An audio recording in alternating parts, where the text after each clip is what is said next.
It's time for the 3:30 Focus with Ted London, powered by the law offices of Ted London and Associates.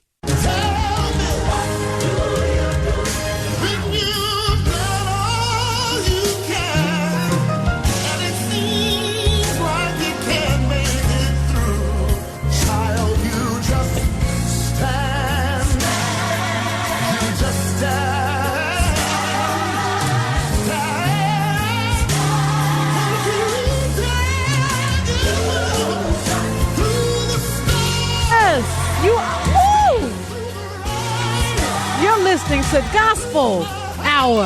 That's what I want to say. Welcome back, guys. You're listening to WVON 1690, the talk of Chicago.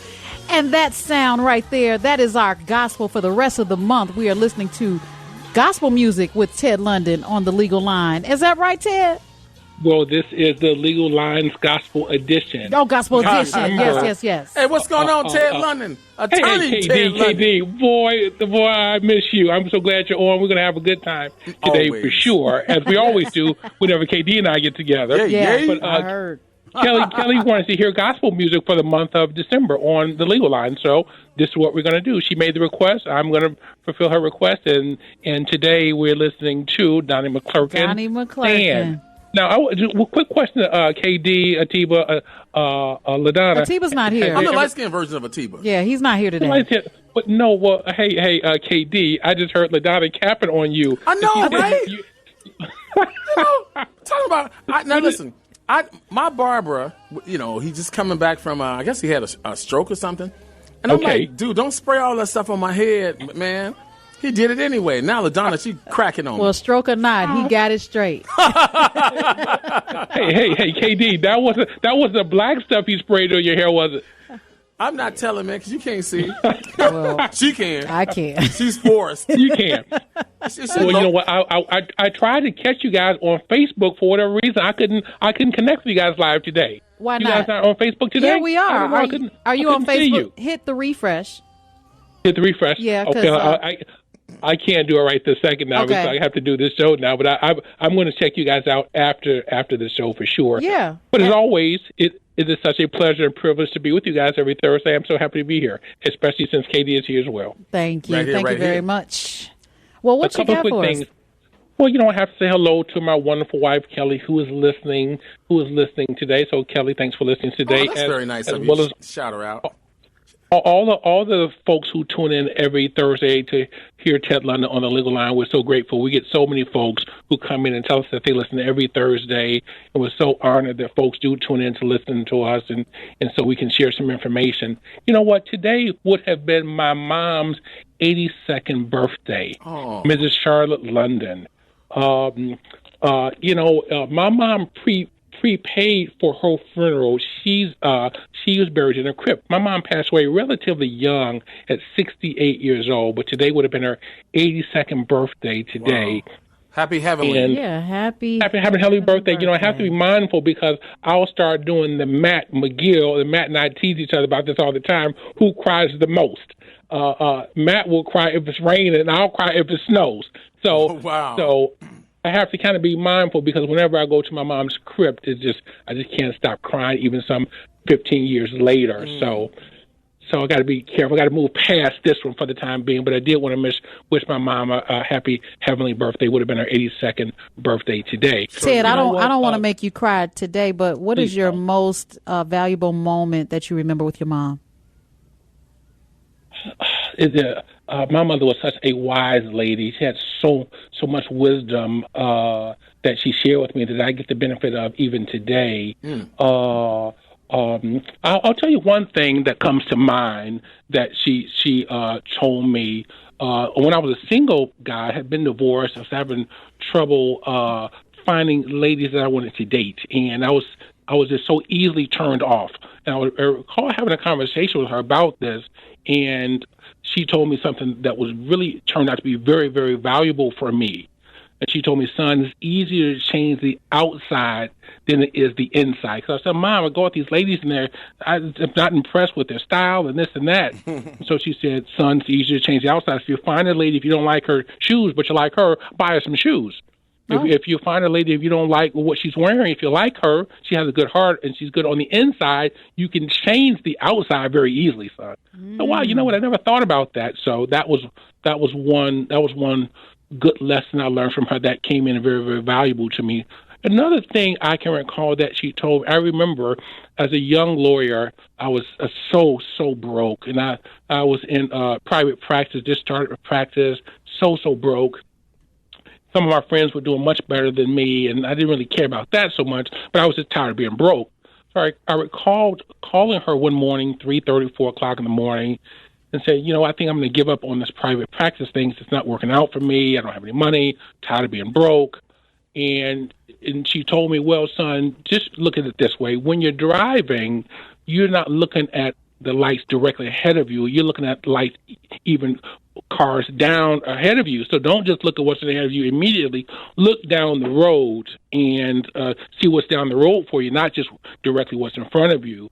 I said, oh, that makes sense. And so that calmed my nerves, hung up, went back to sleep, and stayed in private practice. And I've been practicing law now going on close to 30 years now, and really so glad she gave me that information, because just when I was about to say I'm done with this, wow, the best thing I ever did was not be done with it. And listen to the Donnie McClurkin song "Stand" that we were just listening to.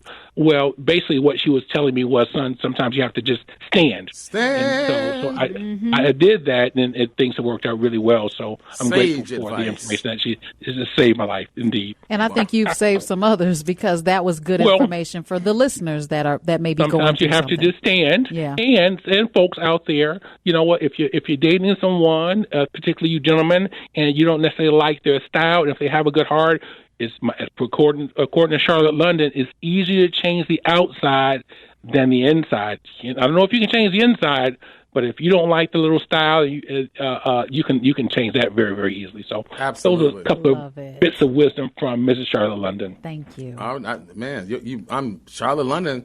Mama laid it out for you. She did. I could probably write a book on Charlotte-isms that I still take advantage of. There you go.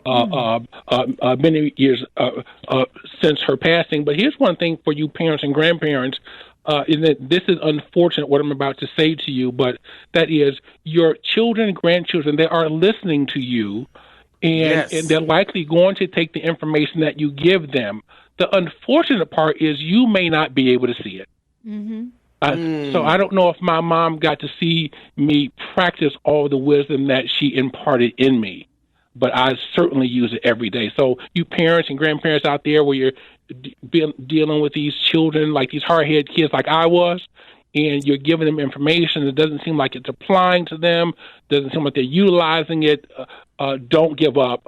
They're listening. It's going to take effect. It may not take effect immediately, but even after you're gone, they'll be practicing the wisdom that you offer to them, but you have to make sure you're offering it to them. But again, they will use it. Maybe not today, and you may not even be able to see it, but it will be beneficial to them down the road. I'm speaking for myself. Much of what my mom shared with me, I didn't use until, again, she's in heaven now, and she doesn't necessarily get to see it from an earthly perspective, but it's certainly benefiting myself and my family even right now today. Well, you've got some business to take care of. We do. But here's where I want to talk about Miss Joyce Hurley. We talked about her last week. KD, are you familiar with Joyce Hurley? She's a singer. I'm not. She sings phenomenal gospel? Singer. Well, no, more Anita Baker-ish, if you will, but just a phenomenal singer. Oh, wow. And I've had the pleasure of seeing her on multiple occasions. She's going to be performing at City Winery June 20th. It's a sold-out show. I talked to her earlier. She said she's had 4 shows at City Winery. They were all sold out. Her upcoming show is December 20th. It's sold out. Guess who's the only person with tickets? Ted London. Me. What? Me. Yeah, he told us this last week. I'm excited. For Joyce Baker. Well, no, for Joyce Hurley. Hurley. Yeah. Joyce Hurley. H-U-R-L-Y. Phenomenal Chicago talent. H-U-R-L-E-Y. I see Phenomenal Chicago talent. Some folks have seen her. They've had the pleasure of seeing her around Chicago. Phenomenal singer. And so guess what? She's going to be on the legal line with us next Thursday. Oh, awesome. And she's gonna give us her backstory. She's gonna tell us about, the kind of musician she is, kind of singer she is. Well, I can describe her in one word: phenomenal. And we're going to give away tickets to the Joyce Hurley concert, December 20th at City Winery. It's sold out. I'm the only one with a pocket full of tickets. I love that. If you want to go, tune in next Thursday. Miss Hurley's going to join us. We're going to give away some free tickets to some of the callers that call in, and so stay tuned to that. Hey, man. Man, that sounds good. I wonder if I heard her. You and I've been around a little bit. I'm almost your age, Donna. Wait now. Almost. Wait. I know black don't crack. Right. Just move on to the topic. Mm-hmm. So today, what we're going to talk about family, and we know families are getting together. This holiday, we're in the midst of the holiday season. Folks are coming from all over Chicagoland, and folks are coming from all parts of the country to be with their family members here in Chicago. A lot of Chicagoans have moved out to Atlanta, Houston, some back to Mississippi, some in Florida, but they all come back to Chicago oftentimes for turkey. But don't just eat turkey this Thanksgiving. Get some things accomplished. And what I want you to really share with the listeners today is, how do you talk to your family about doing estate planning? We have so many families who come into our office after loved ones have passed away, and they don't have any estate planning at all. They have to go through the probate process. It's a relatively expensive process. Folks are fighting, brothers and sisters are fighting, and then lawyers are billing, charging, earning a lot of money because family members haven't taken the time to get some things taken care of. And so today I wanted to share and give you some tidbits on how to bring up the conversation with your family this holiday season about getting some affairs in order. So here's just a couple of things. First, you have to plan the conversation and choose the right time. I like that. You can't just bring it up at any time. You can't bring it up while you're drinking. So you can't bring it up while you're... So by the way, we can't do that. You can't say, oh, so by the way, you can't bring it up in the midst of an argument. You can't bring it up when you're talking about, well, you always liked her better than you liked me. That's not the right time. Okay? Plan the conversation, choose the time wisely so you can get some things accomplished. And you have to frame the conversation around the family's well-being. Listen, Black folks, we don't always get the most out of what we've accumulated, our homes and our financial accounts, because, again, we don't do the planning. If your family plans, you're going to get the most out of the value of their ever-increasing real estate. The taxes are going up, but guess what? So is the value of your properties. And some of these folks have accumulated quite a bit of money. And, again, if you don't do some planning, it's not going to be beneficial for the family because you're going to have some dang blasted lawyer in the middle of it all who's billing. You can avoid all of that if you get some things squared away while the person's living.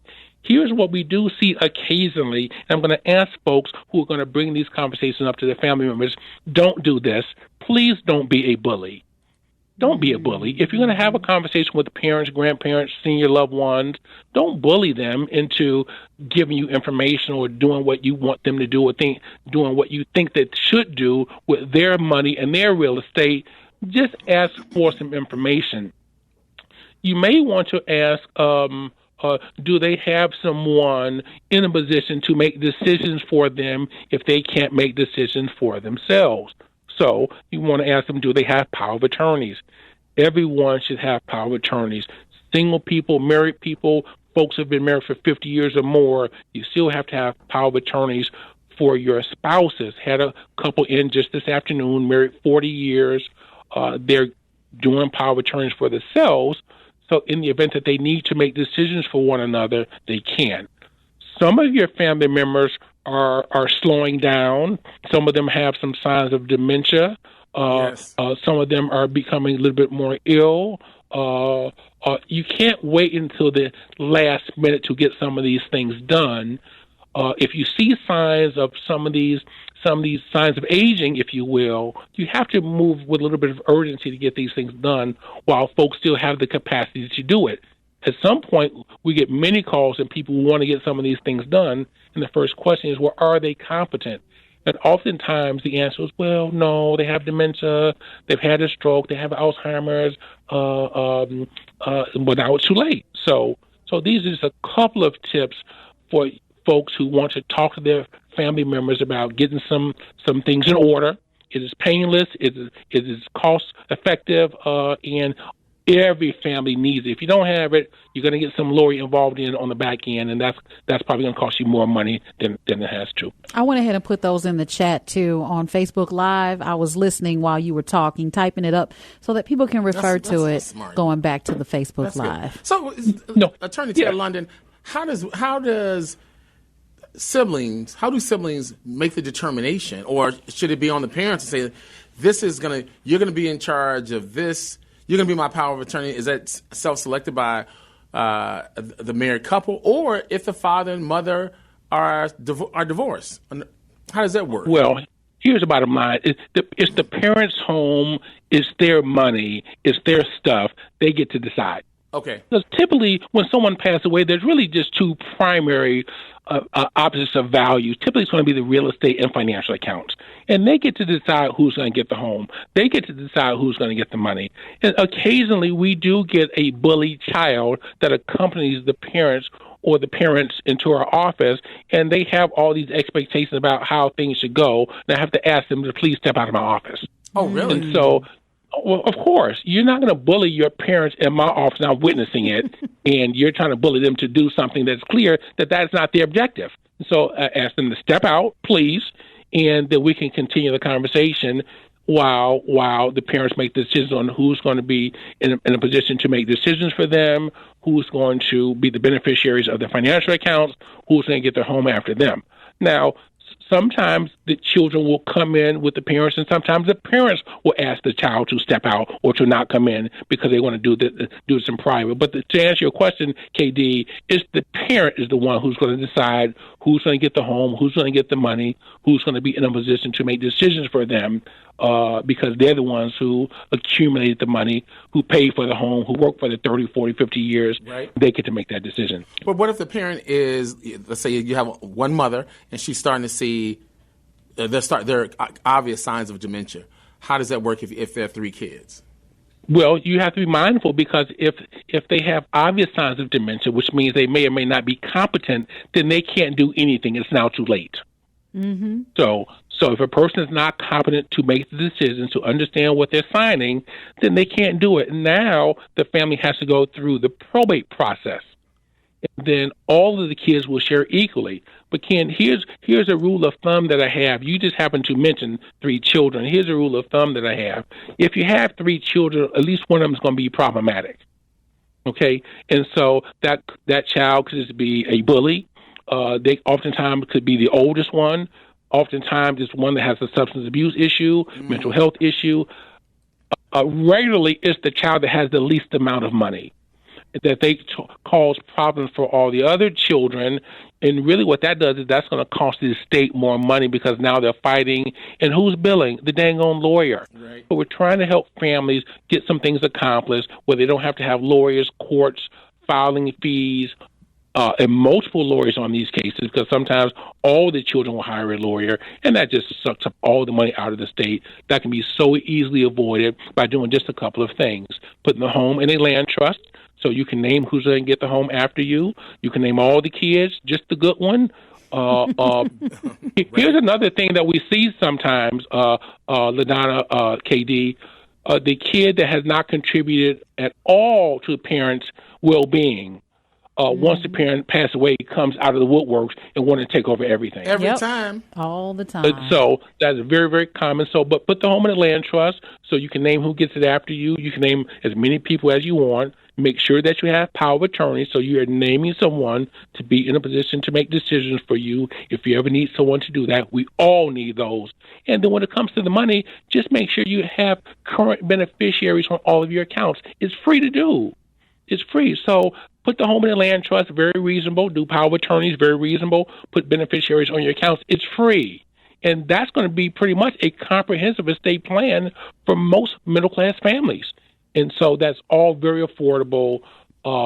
See your lawyer, see Ted London if you need to. I'll give you our number. Definitely Ted London. Yeah, please. Well, please do if you can, if you need to. Number 773-721-3333. Couple of more things. Ask your loved ones if they had any estate planning prepared at all. If so, ask them, can someone review the documents? Can a professional review the documents? Ask them, do they have life insurance? If so, where are the policies? If you don't know where the policies are, you cannot collect the money. And half the time when families come in and ask the parents, do the kids know where the accounts and the insurances are? And the parents will say yes. If one of the kids are here, they'll say, we don't know where they are. And we get those calls regularly where folks are asking, can you help us find the money? Can you help us find the life insurances? And the answer to those questions are no.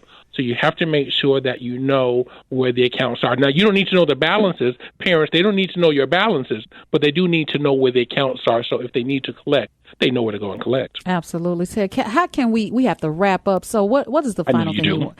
What's the final thing? Well, the final thing is talk to your family, talk to your family members, talk to the seniors. Don't wait too long. Don't wait till they are no longer competent to get these things accomplished. It's very painless, very affordable to get them done. Once they're done, they're done. Mm-hmm. You can always call us again. Number is 773-721-3333, 773-721-3333. One last thing. This information is just not for you, the listeners.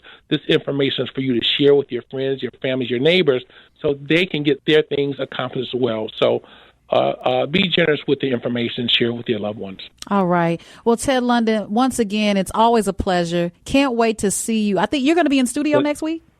I'm hopeful that we will be in studio next week. If not, we'll see you on Facebook Live.